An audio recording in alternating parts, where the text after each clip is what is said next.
বন্ধুরা আজকে একটা নতুন একটা রেসিপি শেয়ার করব, যে রেসিপিটা হচ্ছে রসগোল্লা। কিন্তু দুঃখের বিষয় এটাই, আমি রসগোল্লা বানাতে গিয়ে রসগোল্লার চেয়ে দামি একটা জিনিস বানাইছি, সেটা রাঘব শাহী মিষ্টি।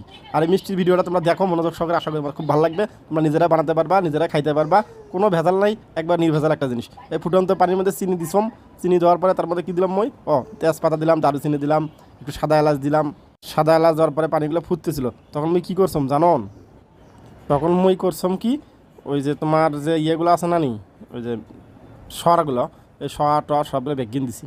বেগিন দিরা কীটা করতাম জানো নি তোমরা?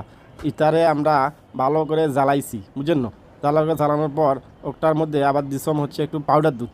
ও পাউডার দিয়ে আবার নাড়াচাড়া গুজিম, নাড়াচাড়া গজার পরে ফ্রিজের মধ্যে রাখছিলাম। রাখার পরে বের করছম।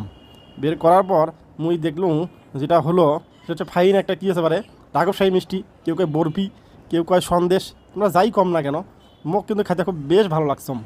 মুই কিন্তু একটু মিশ্র কথা বলে ফেলেছি, কখনো রংপুরা, কখনো সিলেটি, কখনো চিটাগাঙ্গা। তোমরা কেউ মাইন্ড করো না, তোমার ভিডিওটা মনোযোগ সহকারে দেখো। যদি ভালো লাগলে আমার সাথে বন্ধু হয়ে থাকো, সমস্যা নাই। তোমাকে আজকে দাওয়াত রইলো, তোমার বাইরের দেশে বেগিন খাবা, বুঝছো নি? ধন্যবাদ।